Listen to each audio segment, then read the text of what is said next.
Bonjour, bonsoir. Que Dieu vous bénisse. Asseyez-vous.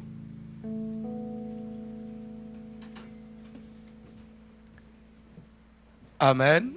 Et d'abord, nous disons merci au Seigneur qui a encore permis que nous puissions nous retrouver en ce lieu.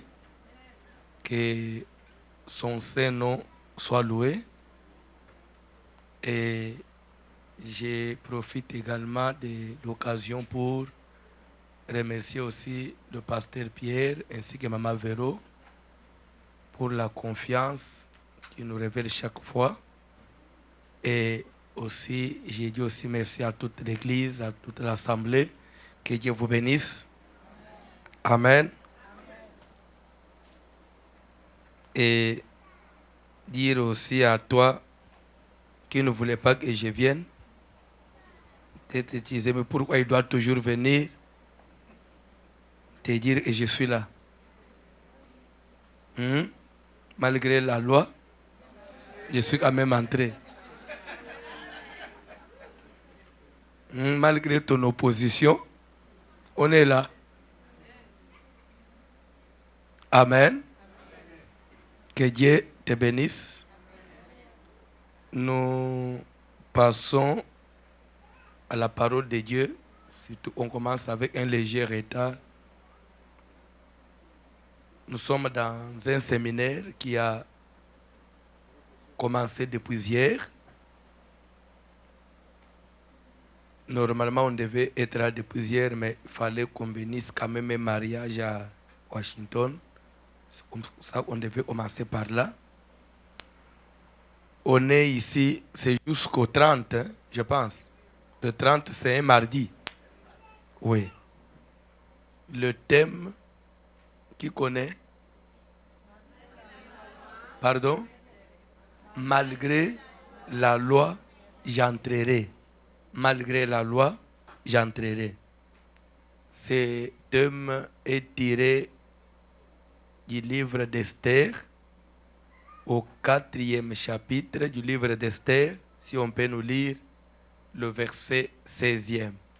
Esther, chapitre 4e, on nous lit le verset 16. Là, j'invite tout le monde à se mettre debout parce que on doit respecter Jésus, respecter la parole de Dieu.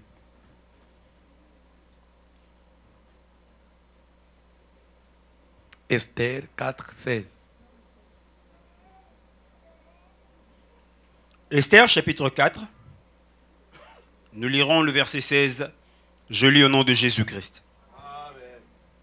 Va, rassemble tous les Juifs qui se trouvent à Suse et jeûnez pour moi, sans manger ni boire pendant 3 jours, ni la nuit, ni le jour. Moi aussi, je jeûnerai de même avec mes servantes, puis j'entrerai chez le roi, malgré la loi, et si je dois périr, je périrai. Amen. Amen. Asseyez-vous, que Dieu vous bénisse. Amen. C'est de ce verset qu'on a eu à tirer notre thème. Va, rassemble tous les Juifs qui se trouvent à Suse et jeûnez pour moi sans manger ni boire pendant 3 jours. S'il vous plaît. Amen. Amen. Vous savez, souvent, toi, tu as l'habitude de dire que, papa, j'ai fait un jeûne de 2 jours. J'ai fait un jeûne de 3 jours. J'ai fait un jeûne de 4 jours. Mais écoutez comment la Bible définit le jeûne de 3 jours. S'il vous plaît. Il dit, jeûnez pour moi, sans manger ni boire. Pendant combien de jours? 3 jours. 3 jours. Ça veut dire quoi? Ni la nuit, ni les jours. Ça veut dire quoi? 3 jours veut dire, nous commençons par exemple à minuit. Aujourd'hui à minuit, nous allons jusque, demain c'est mercredi. On prend toute la journée de mercredi.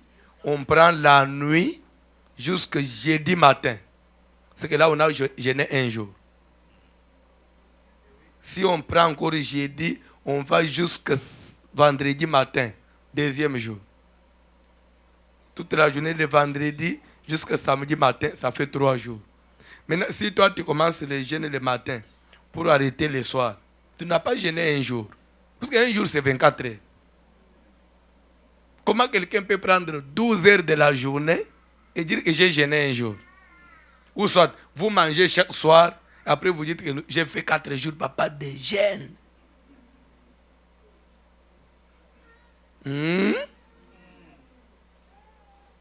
Donc désormais, même si à la profession on te demande 3 jours, c'est que à partir du moment où tu commences, il faut compter jour et nuit, jour et nuit, jour et nuit pendant 3 jours.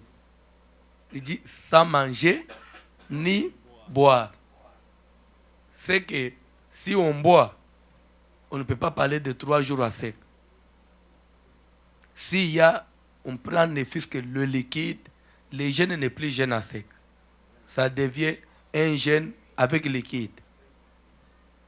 Amen. Si on ajoute ne fût-ce que un petit morceau de pain, ça devient un jeûne léger. Si on mange, là ce n'est pas un jeûne, là vous tournez votre aventure. Que Dieu bénisse quelqu'un. Va, rassemble tous les Juifs qui se trouvent assis et jeûnez pour moi pendant 3 jours, sans manger ni boire. Et moi aussi, je jeûnerai avec mes servantes. Et après quoi, j'entrerai chez le roi. Malgré la loi. Si je dois périr, je périrai. Il s'agit de quelle loi? Il dit malgré la loi. Jeûnez pour moi, après quoi j'entrerai malgré la loi. Même chapitre, vous nous lisez, papa, à partir du 10e verset. 4 toujours, à partir du verset 10e. Esther chargea Hathach d'aller dire à Mardochée: tous les serviteurs du roi et le peuple des provinces du roi. Vous connaissez de quelle Esther il s'agit? Vous connaissez Esther? Pardon? Qui il était? Pardon? Elle était nièce à Mardochée. Ça veut dire, Mardochée était qui par rapport à Esther? Non. J'ai voulu d'abord avec la sœur. Faut pas. Non, je voudrais que tu puisses éclaircir ton raisonnement. Tu as dit qu'elle était nièce. Mardochée était qui par rapport à elle? Toi, tu as dit qui? Pardon? Tu avais donné la réponse, non? Parlez maintenant. Mardochée était qui? Son oncle. C'est faux? Mardochée était cousin à Esther. Amen. Esther était fille de l'oncle de Mardochée, ou Mardochée était fils de l'oncle d'Esther. Donc, ça veut dire que c'était cousin-cousine. Amen. Amen. Mardoché était fils de l'oncle paternel d'Esther. C'est clair? Et Esther, à part qu'elle était cousine à Mardoché, après elle a encore occupé quel rang? S'il vous plaît, est-ce qu'on peut avancer? S'il vous plaît, bougez, on doit gagner. C'est encore l'introduction. Vous savez, le premier jour, je voudrais d'abord vous donner quelques éléments de base. Ça pourra vous aider quand on va décoller comme ça. Chaque personne, il a quand même l'idée. Vous savez, il ne faut jamais faire confiance aux gens. Moi, je ne peux pas seulement commencer à parler d'Esther, te faire confiance que toi, tu connais Esther. Non. Parce qu'il y a des gens, la Bible, ils ne l'ouvrent à l'église. Une autre personne, c'est peut-être la première fois qu'il entend parler d'Esther. C'est pourquoi, moi, je ne fais jamais confiance aux fidèles qu'ils connaissent quelque chose. Non. Il faut tout vous expliquer. Esther, après qu'elle soit cousine à Mardoché, elle était encore qui? Pardon? J'ai dit bien, elle a occupé quel rang? Elle était reine. Amen. Ok, lisez d'abord la Bible, je vais expliquer après. Esther chargea. Esther chargea Attaque d'aller dire à Mardoché, tous les serviteurs du roi Il dit tous les serviteurs du roi. et le peuple des provinces du roi Tout le peuple, dans toutes les provinces du royaume, savent qu'il existe une loi portant savent qu'il existait une loi. Savait qu'il existait une Loi. Amen. Amen. Il y avait une Loi. Il existait une loi. Quelle était la loi? Portant peine de mort contre quiconque, homme ou femme, entre chez le roi dans la cour supérieure, dans la cour intérieure, sans avoir été appelé. Celui-là seul a la vie sauve, à qui le roi tend le sceptre d'or. Et moi, je n'ai point été appelé auprès du roi depuis 30 jours. Lorsque les paroles d'Esther eurent été rapportées à Mardoché, Mardoché fit répondre à Esther, ne t'imagine pas que tu échapperas seul d'entre tous les Juifs, parce que tu es dans la maison du roi. Amen. Amen. Amen. Amen. Je crois que c'est à partir de cette... Tous les serviteurs du roi, tout le peuple des provinces savent qu'il existe une loi. À Babylone, il y avait une loi. Cette loi-là était une loi de peine capitale contre toute personne, homme ou femme, qui entre chez le roi sans invitation devait mourir. Amen. Et même elle, l'épouse du roi, il n'avait pas cette permission-là, cette liberté-là d'entrer comme elle veut chez le roi. Ce sont des choses que je dois expliquer. Peut-être tu peux te demander, mais comment ça? Ce sont des choses qu'on doit expliquer. Amen. Amen.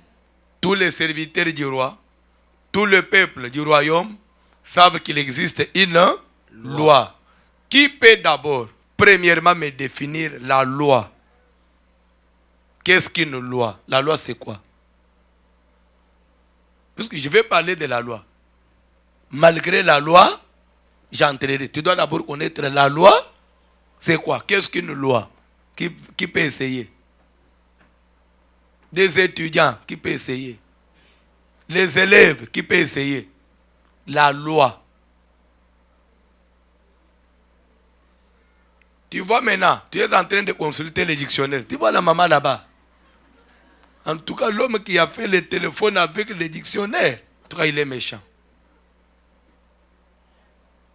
Vous trichez même à l'église, devant le Saint-Esprit. Ah, mais si on triche à l'église, maintenant à l'école, c'est pire que ça. Ce n'est pas possible. Vous savez qu'un enfant de Dieu ne peut pas tricher.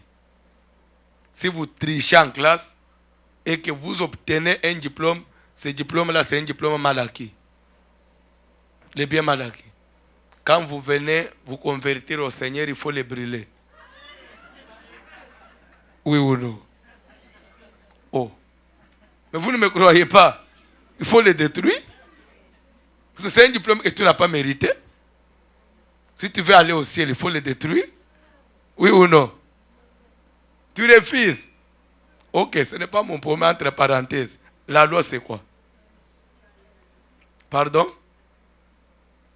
Oh. Comment vous tous vous envoyez seulement Caleb? Vous, de grandes personnes, vous êtes là. La loi, c'est quoi? Tu as triché. Ok. Des principes.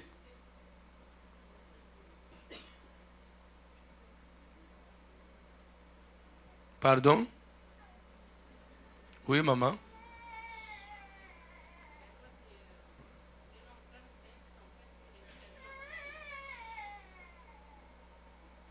Pardon?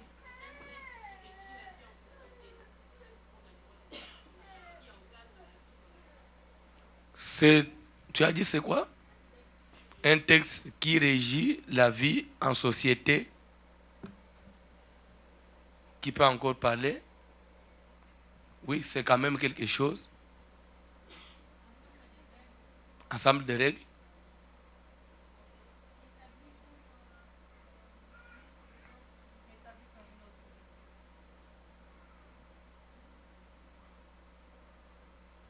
Amen. Ensemble de règles établies par une autorité.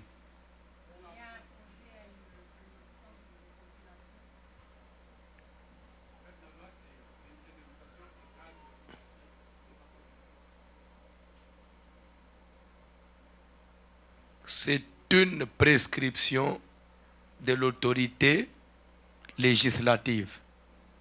Amen. C'est une prescription de l'autorité législative. Une prescription de l'État. C'est l'ensemble des règles pour régir une société. Mais ces règles sont des règles de l'État. Amen. Pourquoi on dit une prescription de l'autorité législative? Parce que c'est le Parlement qui vote des lois, presque dans tous les pays. Oui ou non? Amen. Alléluia. C'est l'ensemble des règles, des principes établis pour gérer la vie en société. C'est ça la loi. Amen. C'est pourquoi Esther a dit, tous les serviteurs du roi, tout le peuple des provinces savent qu'il existe une loi, qu'il existe une règle, qu'il y avait une prescription. Pourtant, peine de mort contre quiconque entre chez les rois sans avoir été invité. Amen. Celui-là n'a la vie sauve qu'à celui que le roi tendra le spectre d'or. Et moi, ça fait 30 jours que je n'ai pas été invité chez le roi.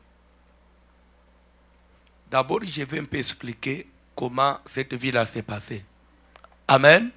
Comment Esther est arrivée à être reine. D'abord, Esther était juive. Ça, vous connaissez. Comment les Juifs se sont retrouvés à Babylone.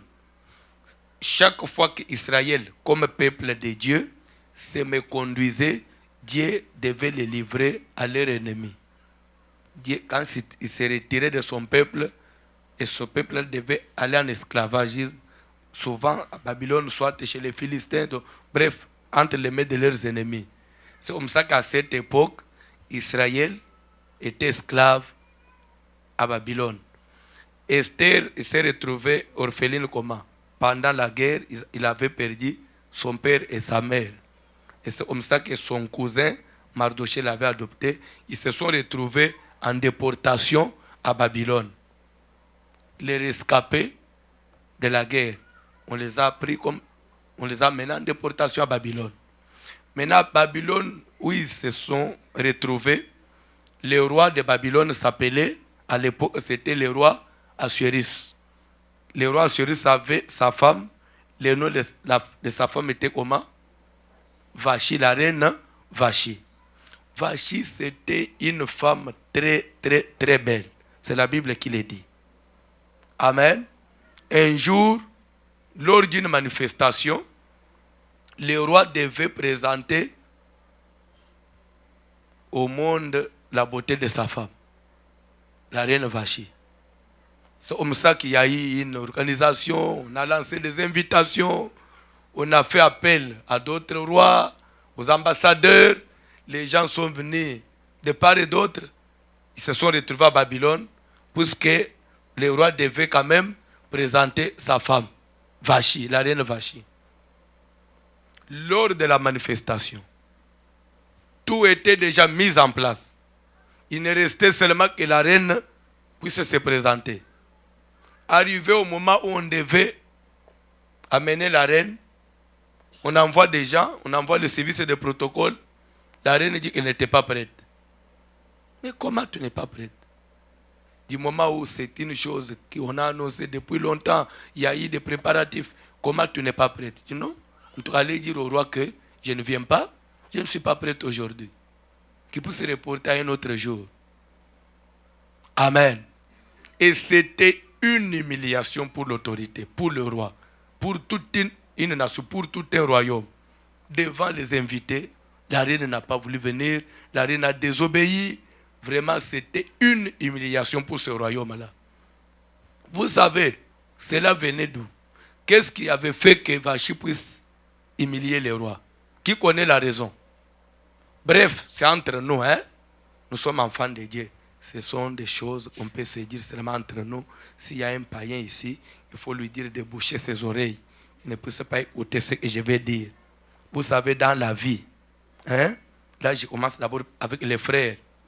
Si vous aimez votre femme et que vous l'aimez beaucoup, les petits conseils que je vais vous donner, des fois, il ne faut pas trop manifester, montrer à la femme que je t'aime beaucoup. Il faut gérer ça. C'est entre nous. J'ai dit vraiment entre nous, enfants de Dieu. Les femmes que vous voyez ici, Prêche, papa. il suffit seulement qu'elles sachent que mon mari m'aime beaucoup. Il va commencer à faire des caprices. Et il se dira, après tout, il m'aime. Qu'est-ce qu'il va faire? Tellement que le roi aimait beaucoup Vachi, voilà comment il s'est retrouvé humilié. Lisez la Bible. Quand bien même Vachi avait désobéi, mais le roi n'a pas eu le courage de renvoyer cette femme. Il a fallu que l'entourage, les conseillers viennent dire au roi, non mais trop c'est trop. Nous on doit quand même prendre des mesures. Nous savons que tu aimes ta femme, mais elle t'a humilié devant tout le monde. Comment tu n'arrives pas à réagir? Oh non, mais je sais pas. Non, elle doit partir. Ce n'était pas facile pour que Vachi puisse partir. Tout ça, c'était quoi? La faiblesse du roi. Faut pas, c'est vrai, la Bible dit, l'homme doit aimer sa femme. Mais des fois, tu l'aimes, mais fais un peu semblant. Bon, ce n'est pas seulement pour la femme, hein. Même l'homme aussi, maman. Il suffit seulement que cet homme-là sache qu'en tout cas, ma femme m'aime beaucoup. Il va commencer à vous faire souffrir. C'est ça la nature de l'homme. C'est pourquoi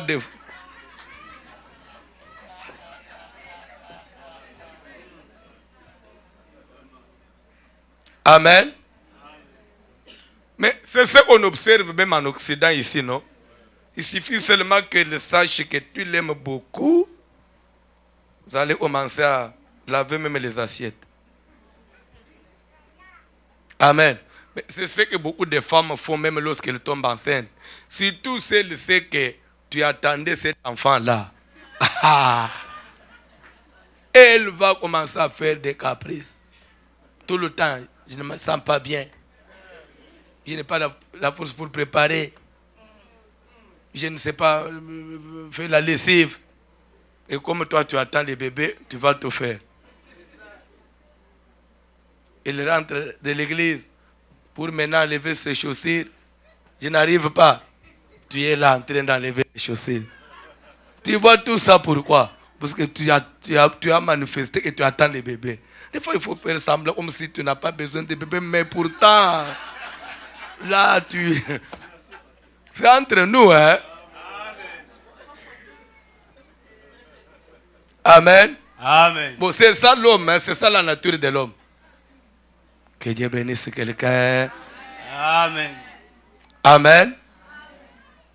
Les conseillers, les membres du gouvernement, les ministres sont venus voir le roi. Ils ont dit non, en tout cas, cette dame mérite une punition. Pour donner l'exemple à toutes les femmes. Si on ne la punit pas, c'est qu'il n'y aura plus mariage dans ce royaume. Il faut qu'on donne l'exemple aux autres. C'est comme ça que on a eu à décider, Vachi devait partir. Amen. On a mis Vachi dehors. Vous savez, je vais vous dire quelque chose. Je peux donner encore un conseil. Ce que Vachi aussi avait oublié, c'est quoi? C'est vrai, les maris t'aiment. Ce qui est normal. Parce que l'amour, c'est un sentiment qui est naturel, qu'on ne sait pas gérer. Le roi aimait sa femme. C'est biblique, c'est normal. Même la Bible n'est pas contre ça. Mais la femme aussi, à son tour, devait savoir que c'est vrai, c'est mon mari, je peux faire des caprices, mais mon mari n'est pas n'importe qui. Ce n'est pas un homme ordinaire. Vous savez, lorsque vous avez épousé une autorité, il y a des choses, même si c'est dans vos droits, mais vous ne devez pas les faire.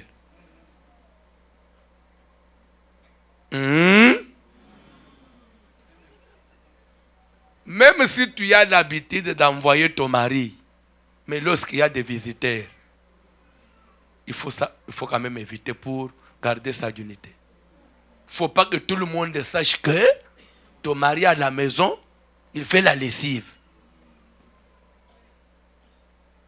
Je peux encore continuer. Les femmes qui épousent les hommes de Dieu, les serviteurs à l'église, il est modérateur. Du moment où ton mari commence à occuper une fonction sacrée, ce n'est plus un homme ordinaire. Il y a des choses que tu ne peux pas faire. Pourquoi? Parce que c'est quelqu'un qui se tient devant les gens.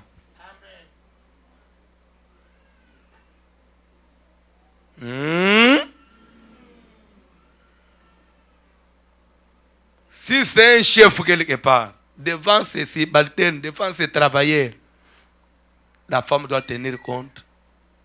Il y a des choses que tu ne peux pas faire. Donc, Vachi, pour elle, elle pensait que des caprices qu'elle a toujours fait à son mari, lorsqu'ils sont à deux, il pouvait le faire devant tout un royaume. Et c'est comme ça qu'elle va se retrouver dehors. La décision n'est pas venue de son mari, mais de son entourage. Vous savez, vous risquerez d'humilier votre mari devant sa famille. Si la famille décide que tu le veuilles ou pas, ça peut vous secouer. C'est comme ça qu'il y a des jeunes filles qui se marient sans instruction, sans être préparées. Des fois, il gifle le mari en présence de sa famille. Des fois, il fait des choses en présence de la belle famille. Pour elle, on est au Canada. Mais n'oubliez pas, on peut être au Canada. Mais des fois, les Bantous sont des Bantous. Ils ont leurs lois. Ils ont aussi des règles. J'ai dit quelque chose? Est-ce qu'on peut acclamer pour le Seigneur? Lorsque Vachi est parti, la Bible dit, le roi après un moment, il était affecté. Il ne savait plus quoi faire. Toujours les mêmes conseillers reviendront pour lui dire, mais tu ne peux pas rester comme ça. Il faut qu'on trouve une solution. Et la solution était comment? Tu dois écrire. Il faut qu'on rassemble des jeunes filles dans toutes les provinces de ton royaume. des jeunes filles belles. Les jeunes filles comment? Mais pourquoi la Bible doit parler de la beauté? Quand on dit belle, maintenant le contraire de belle. Mais parce que ça c'est la Bible, n'est-ce pas? La Bible devait seulement dire qu'on rassemble des jeunes filles. Mais pourquoi on doit dire belle? C'est qu'il y a aussi des autres qui ne sont pas. Oh, mais papa, c'est comme si tu n'es pas d'accord avec ce que j'ai dit. Non, papa, la Bible a dit quoi? Qu'on rassemble des jeunes filles qui doivent être comment? Maintenant, le contraire de ça. Puisque quelqu'un me disait, comment toi, un homme de Dieu, tu peux dire que oh, la fille là était belle, et maintenant, est-ce que Dieu peut créer des gens qui ne sont... Oh, mais quand on dit que Rachel était belle de taille de figure, et que sa sœur Léa avait des yeux délicats, est-ce que c'est mon problème? Est-ce que c'est moi qui ai écrit ça? Amen. C'est que dans la vie, lorsqu'on doit se marier, il faut aussi tenir compte de la beauté. Il ne faut pas fermer les yeux.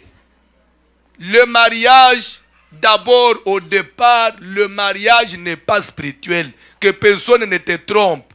La Bible dit, l'homme quittera son père et sa mère, s'attachera à sa femme, et les deux deviendront un seul esprit. Amen. Non. Il dit Amen. Non. Tu vois, et tu n'es pas ici. Tu vois, et tu n'es pas ici. Les deux deviendront une seule.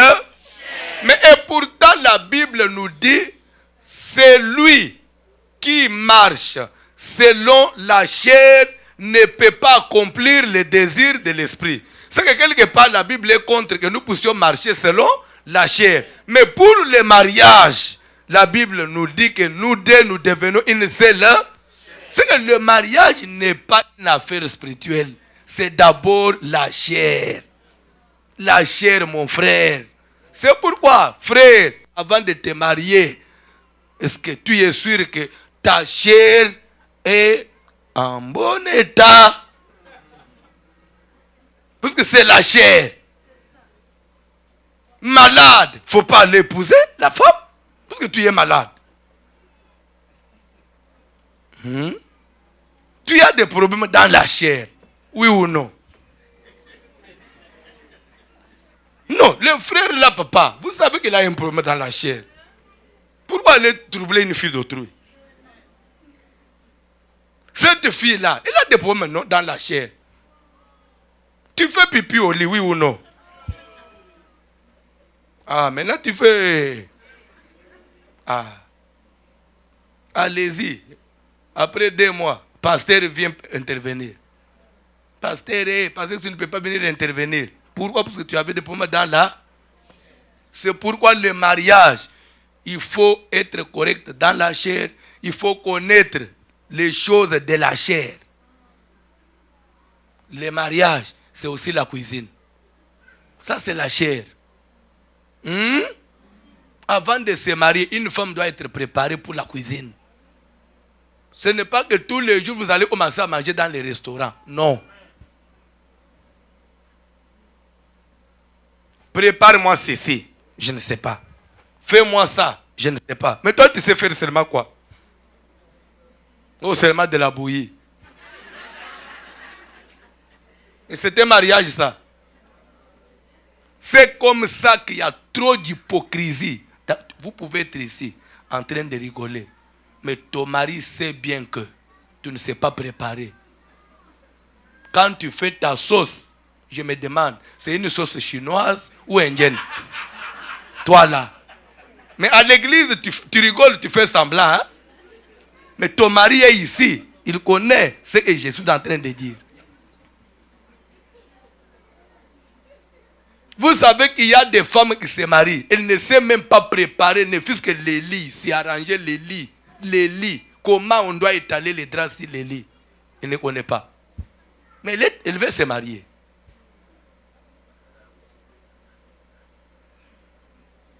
Seulement le maquillage. Le maquillage. Là, tu peux rester 4 heures du temps devant les miroirs. La chair.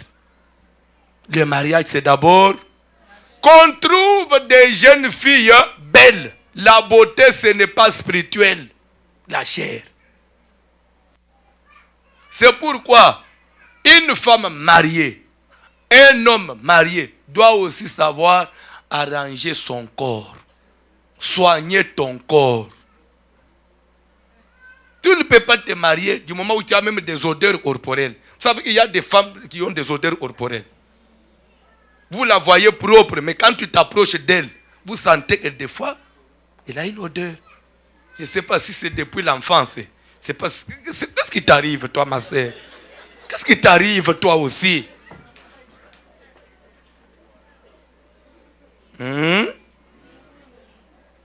Maintenant, les thèmes qu'on lui a donnés et ce qu'il est en train maintenant de dire, il n'y a même pas de cohérence. C'est comme s'il est en dehors du thème.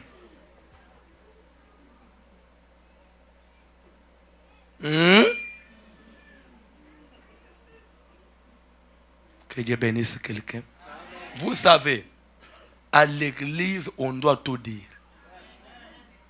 À l'église, on doit tout enseigner. L'église est censée, parce que l'église c'est le dernier espoir dans la vie.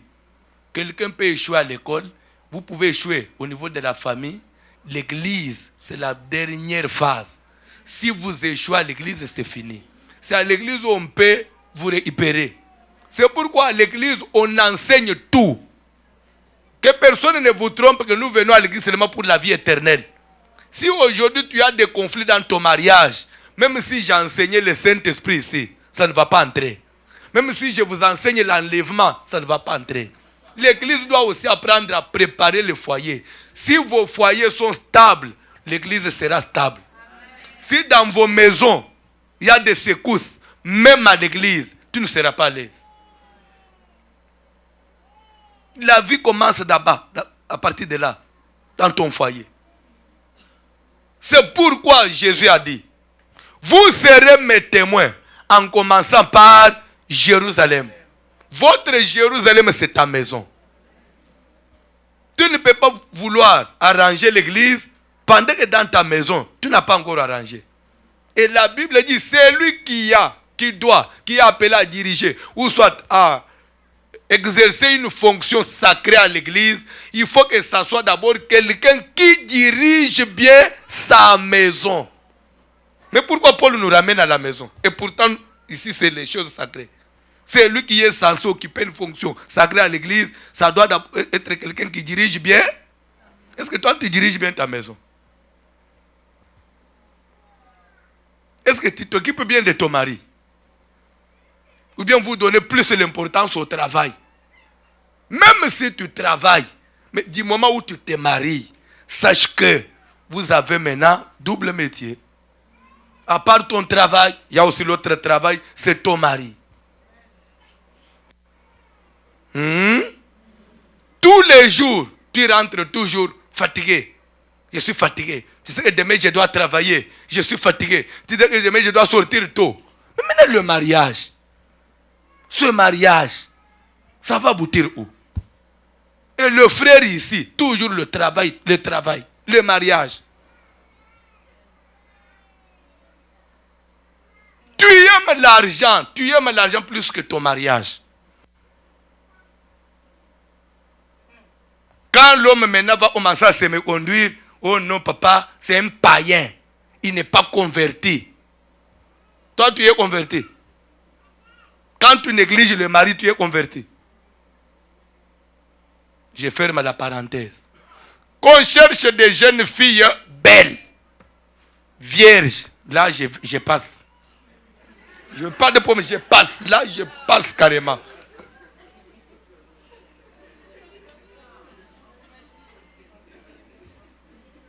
Amen. Alléluia. Amen. Et que toutes ces filles soient amenées à la capitale. La jeune fille qui plaira au roi sera désignée reine à la place de Vachi. C'est comme ça qu'on a commencé à faire ce recensement. Je me suis posé la question. Esther, à cette époque, elle s'est retrouvée à Babylone comme esclave. Esther était esclave. Comment cette fille peut avoir l'audace dans un pays d'autrui? Tu es une étrangère, orpheline de père et de mère, sans moyens matériels. On est en train de sélectionner des jeunes filles belles, des jeunes filles qui vont être désignées pour être reines. Mais toi, Esther, comment tu peux avoir ça? Puisque surtout lorsqu'il faut épouser le roi, papa, les filles des ministres étaient là, non? Les filles des ambassadeurs étaient là, non? Les filles des conseillers du roi étaient là, non? Les filles des députés, n'est-ce pas, ils étaient là. Maintenant, toi, Esther, comment tu peux aller t'hasarder de t'aligner avec les filles des ministres? Toi, orpheline de père et de mère. Bref, c'est un enseignement. C'est pour vous dire que la vie chrétienne n'est pas une vie de lâche. La vie chrétienne, c'est une vie de ceux qui vont à la conquête. Des gens qui marchent avec un objectif. C'est pour cela, Esther dit, tous les serviteurs du roi, tout le peuple dans son royaume, ils savent qu'il existe une loi. Mais malgré la loi, malgré l'existence de la loi, moi Esther, j'ai une décision. Je dois entrer. Bien aimé, la vie chrétienne, c'est une vie décisive. Ne viens pas à l'église pour échouer. Dieu n'est pas un Dieu de perdants. Il ne faut pas accepter d'échouer dans les choses de Dieu. Et que personne ne te trompe. Chaque fois que tu échoues, on t'amène l'exhortation, toutes choses concourent au bien. C'est faux.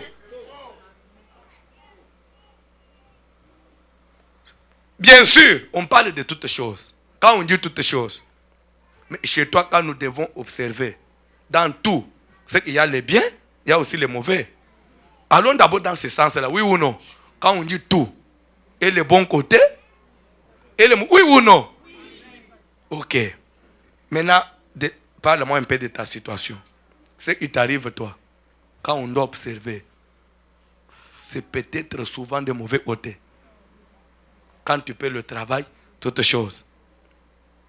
Vous êtes éprouvé, toutes choses concourent bien de ce qu'aime Dieu. Mais quand est-ce que tu vas aussi acheter l'avion pour qu'on dise que toutes choses, les biens aussi, concourent au bien de ceux qui aiment Dieu? Bref, il ne faut pas justifier votre échec